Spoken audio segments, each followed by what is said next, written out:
کوئی نعمت آپ کسی بھائی کے پاس دیکھیں تو آپ کسی حسد یا کڑن کی بجائے، جلنے کی بجائے اللہ تعالیٰ سے اپنے لیے سوال کریں.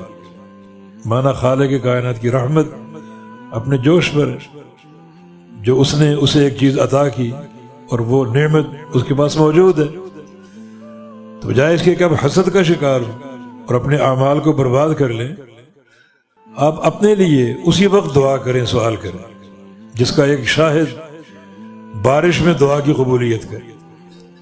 بارش اللہ تعالیٰ کی نعمت ہے، اس کی رحمت ہے. وہ رحمت آپ برستے دیکھ رہے ہیں تو آپ اپنی پٹاری کھول لیں کہ یا اللہ مجھے بھی تیری رحمت چاہیے، فلاں چیز چاہیے، فلاں چیز چاہیے. جب تو یہ نعمتیں عطا فرما رہا ہے تو مجھے بھی عطا فرما دے. تو یہ ایک دلیل ہے، قرینہ ہے دعا کی قبولیت کا. کسی بندے پر کوئی نعمت دیکھو تو اللہ تعالیٰ کی رحمت اپنے جوش پر، میں بھی کچھ مانگ لوں، میں بھی سوال کر لوں.